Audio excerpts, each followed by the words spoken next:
What's up, everyone? Welcome back to the channel, and welcome to my review of WrestleMania 21. I hope this camera angle is okay. This is my first time filming this, and if this works, this is the version I'm using. I'm still not used to it, but I'm figuring it out as I go. So, thank you for bearing with me through this as I figure this out. Anyway, it is almost 6 o'clock in the morning. I woke up early and I'm bored. So I thought, why not? I've got my review I gotta film. Let's do it. Got my pen, got the clipboard as always. Without further ado, let's get right into this. WrestleMania 21 happened on April 3rd, 2005 at the Staples Center in Los Angeles, California. 20,193 people in attendance. We opened the show with Rey Mysterio versus Eddie Guerrero. Now, I can't remember any other time before this, at least, where tag team champions fought each other one-on-one on a pay-per-view while they were champions. This happened here because Rey Mysterio and Eddie Guerrero both were the WWE Tag Team Champions. This was also Eddie Guerrero's final WrestleMania match as well, so that's kind of... yeah, that's kind of sad to know. Apparently, I guess there were possible rumors of doing him versus Shawn Michaels at WrestleMania 22. I could be wrong on that, but from things I heard, that was a possible idea. Anyway, so getting onto the match here. It was a pretty good match. A lot went on. Good action. I think their match at Halloween Havoc is a little bit better than this one. But I haven't watched that Halloween Havoc match in a while. A lot of good stuff going on though. At one point, Eddie threw Rey over the top rope, and Rey took a nasty, painful bump onto the floor.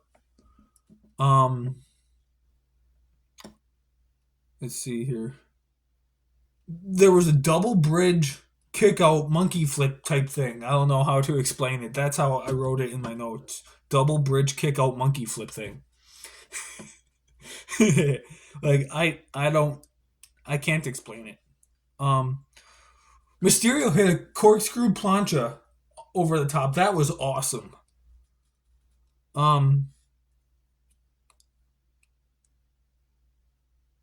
Rey Mysterio then went for the West Coast pop, and Eddie Guerrero power bombed him. And then after that, Mysterio hits a Hurricane Rana, rolls up Eddie. 1, 2, 3. Rey Mysterio wins. I gave the match 4 stars. It is awesome. I love this match. It's not the best match on the show, but it's still very good. And for being Eddie Guerrero's final WrestleMania match, unfortunately, this was awesome.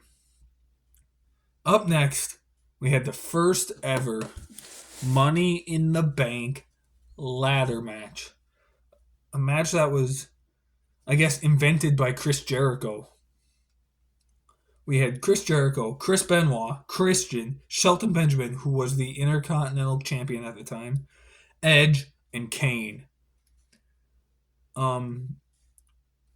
Everyone goes and tries to take out Kane during his entrance, which makes sense because Kane is the biggest guy in this match. So he's not even too the ring yet. Everyone is halfway, or it's early. I'm sorry. Kane is halfway down the ramp, and everyone goes and attacks him, trying to take him out because he's the biggest man in the match. Um, there's high flying moves from everywhere. Chris Jericho, Christian, Shelton Benjamin, Kane, all jumping off the top rope to the outside, doing some kind of a move. Chris Benoit, German suplex Jericho, and a ladder. So there's this moment where Jericho was holding a ladder. Chris Benoit comes up behind him, German suplexes him, and the ladder goes flying. That was kind of cool to watch. Edge and Christian reunite for one small moment, and they double team on Kane and have chairs. Shelton Benjamin, I mean, he's Edge is known as like the master of ladder matches, I guess. But Shelton Benjamin, like when it comes to him and ladder matches, like he is so awesome. Like Shelton Benjamin, probably the MVP of this match. Like just the moves that he does, and it surprises me that Shelton Benjamin never won the WWE Championship or the World Heavyweight Championship. Like as good as he is in the ring, he should have won it. It's mind-boggling to me why he hasn't. Um At the end, though, Benoit hit a diving headbutt to Kane off of the ladder, and he almost missed. He like just barely connected with Kane. It was so cool to watch. But then Benoit grabs the ladder, moves it under the briefcase. He climbs, tries to grab it. Here comes Edge with a chair. He hits Benoit with it. Benoit falls. Edge climbs up the ladder. Edge retrieves the briefcase, becomes the first ever Mr. Money in the Bank. He would eventually go on to cash in against John Cena at, was it New Year's Revolution, after the Elimination Chamber match, to finally become WWE champion. This match was amazing. I also gave this match 4 stars. It was awesome. So much went on. Again, still not the best match of the show, but very, very good. So much happened. So entertaining. I loved it. Another match that I loved is the next match on the card. The Undertaker, who is undefeated at WrestleMania, versus Randy Orton. For some reason, Undertaker entered first, which is strange because he like never enters first. And I noticed that, like, is this the only WrestleMania where he does enter first? Like I don't ever remember Undertaker entering first at WrestleMania. I mean, he rarely ever entered first anyway, but like, was this the first one at WrestleMania? I We've reviewed 21 of these things already, and I haven't really paid attention to that. So it makes me wonder.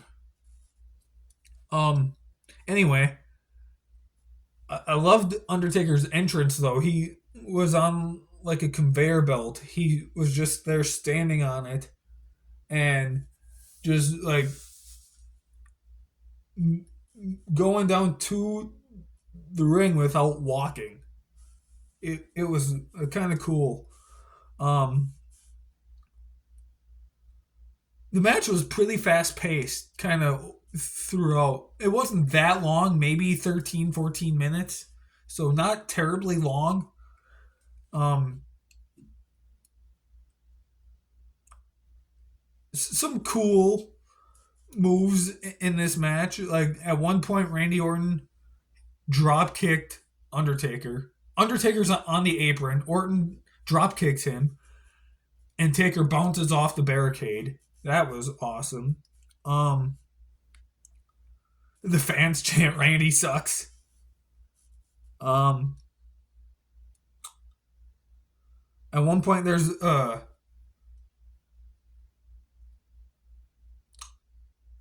Undertaker goes for a choke slam, and Randy reverses it into an RKO. That was probably like the first that I can remember, the first of those crazy RKOs out of nowhere. Because I mean, like you've got the curb stomp reversal RKO to Seth Rollins at Mania. You have the Evan Bourne shooting star press one. I think he did a moonsault one to Chad Gable on Raw, where Chad Gable was doing a moonsault and RKO. So, but this was probably like the first of those, and this one doesn't get talked about as much. Choke slam, picks him up, RKO. Like, that was pretty cool. And to know, like, this is kind of where that RKO out of nowhere kind of started, and just no one ever, like, realized it. Kind of cool. Um, at one point, Cowboy Bob Orton comes out, hits Undertaker with his cast because he had the cast on his arm, and he hits Undertaker with it. Um, Bob Orton then is standing up on the apron, and Randy Orton Irish whips Undertaker into one rope, and then Taker goes running to the other rope and big boots Bob Orton. Um, and then to end the match, Randy Orton picks up Undertaker upside down, attempts to do a tombstone, but Undertaker reverses it. He rolls back, does the tombstone of his own. 1, 2, 3. The Undertaker wins at WrestleMania. He's what? 13-0 here? I think so. I think he's 13-0 at WrestleMania. Another 4-star match. I loved this match. It was awesome. Maybe my second favorite match on the show. I do think this one is, though I also gave it 4 stars, I think it's slightly better than the Money in the Bank and Mysterio and Eddie. Like, before Undertaker Shawn Michaels at 25, which I do get to review, before that match, I would say this might be one of Undertaker's best matches in the streak. Comment if you agree, but for me personally, before the Mania matches with Shawn Michaels, this was maybe the best one. The one with Ric Flair at Mania 18 was pretty good. You had a couple other early ones. I think the one with Diesel was decent. But this one was probably the best one before Shawn Michaels. The one at Mania 23 from my memory, which I watched in 2 weeks against Batista, was pretty good. But from what I remember, I think this one is better.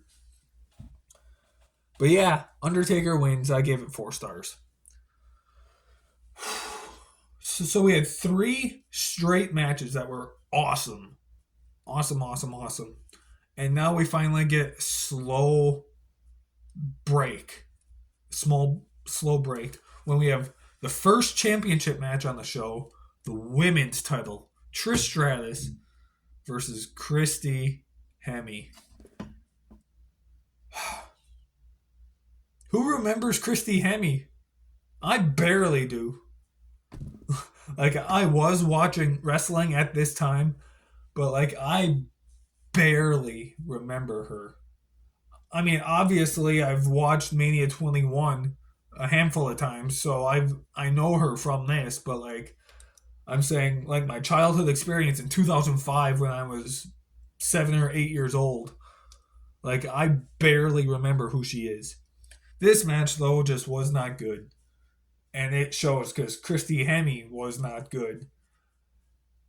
I didn't write barely anything for this match. Trish Stratus won. I did give it half a star because Trish, it seemed like she really tried her best to save this match and make it good. And so I give her, or I give the half star from that because she tried to at least make something out of it. The match is short too. It was only like 4 minutes, but yeah. So that was a nice small break in between there for what's about to come. One of the best matches in WrestleMania history: Shawn Michaels versus Kurt Angle. What a match. Shawn Michaels was on Raw, Kurt Angle was on SmackDown. This whole thing started at the Royal Rumble when Shawn Michaels eliminated Kurt Angle. And I think, was it? Yeah, it might have been. And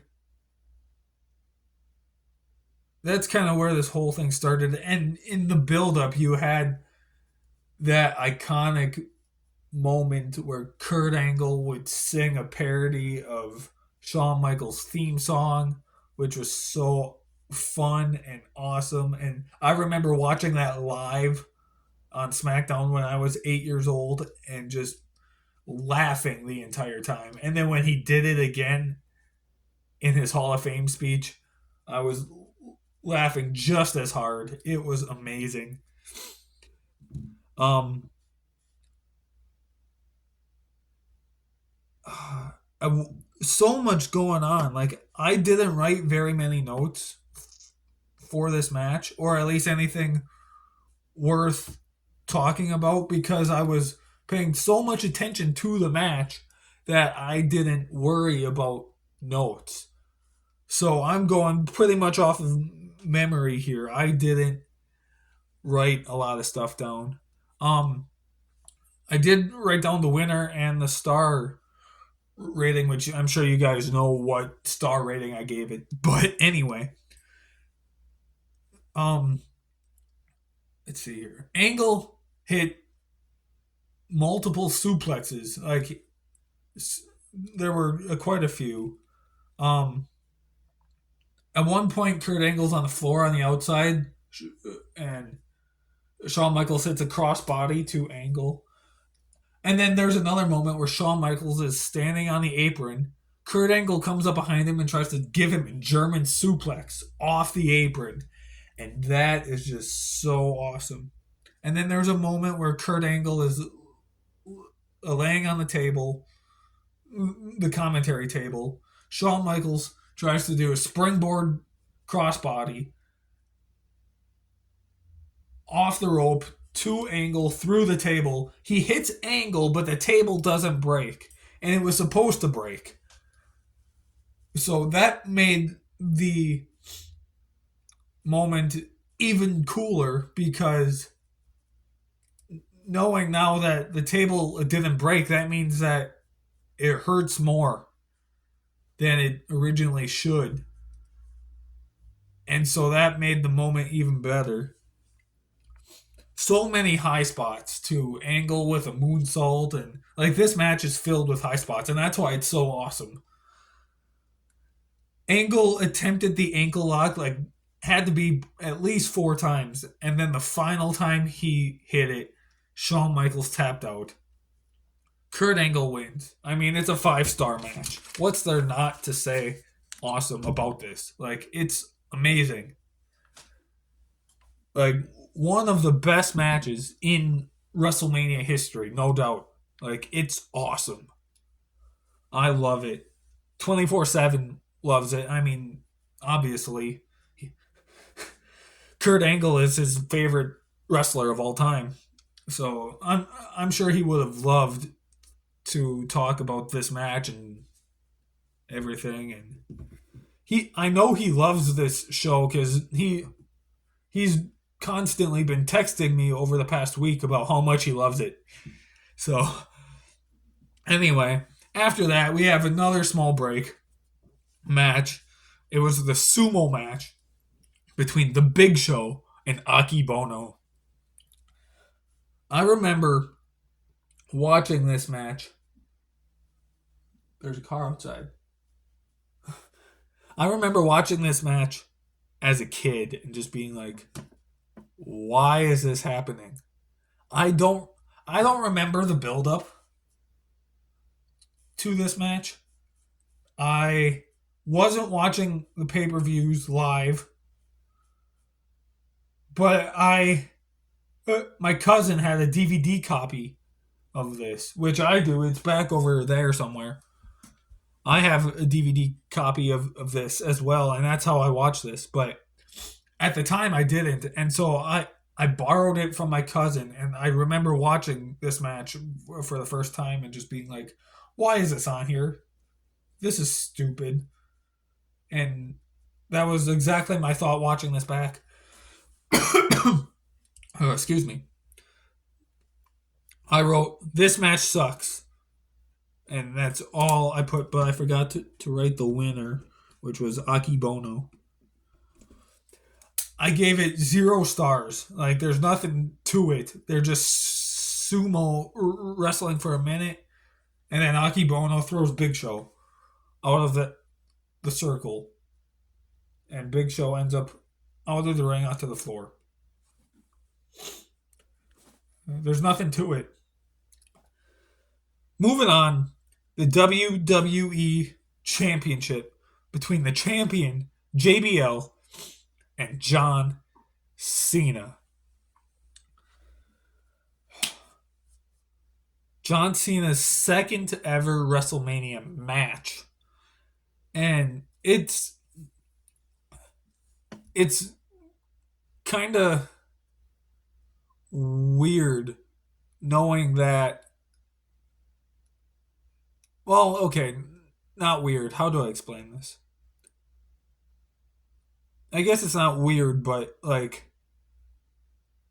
more so kind of awesome that JBL's title run ended here.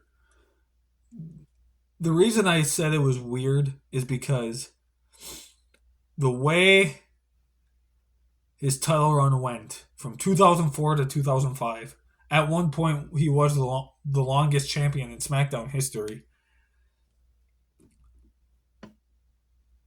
I honestly, no joke, at the time in 2005, wanted JBL to win. I'm not kidding. Because I still wasn't on the John Cena hype train at that time. I mean, yeah, I was a child. I was 8 years old, but like, I I loved Doctor Thugonomics John Cena, that heel that he was, like United States champion John Cena. Although he wasn't a heel as the U.S. champ, that's still the version I loved. When he transitioned over into this version, I wasn't on the hype train. I missed him. So like I wanted JBL so badly to win as a child. JBL's title run at the time was awesome. And in this match, JBL pretty much dominated. Like this match is only about 11 minutes. And JBL dominated for like 7 or 8 of those minutes. John Cena had very little offense. He didn't really do much. I mean, here and there he would get a couple things in, and then at one point JBL does some sort of a dive, and John Cena catches him and does a slam. But then, um, at one point JBL goes for the clothesline from hell, And because he's dominating so much, he, I feel like he's going to hit it and pin him and win. But John Cena ducks it, goes, picks him up for the FU, hits the FU, and pins him. 1, 2, 3. And I'm just like, after all of that dominating, John Cena wins. How can JBL be all weak and worn out and lose a match after dominating 80% of the match? Like, how? Like, I mean, don't get me wrong. This was the start of the John Cena that we all know and love today. So, like, that's why I'm glad Cena won in in the end. But like, it it didn't make sense after JBL dominated. John Cena hit maybe 7 or 8 moves throughout the whole match. JBL wouldn't be weak enough, I guess. Storytelling here. JBL wouldn't be weak enough from those few moves just to lose. Like, the roles should have been reversed. If you wanted John Cena to win, John Cena should have dominated this match, not JBL. I don't know. In the end, I gave the match 2.5 stars. Like, it's okay. Like, am I making sense when I'm explaining this? Please let me know. I think I am, but if I'm confusing any of you guys talking about this, how John Cena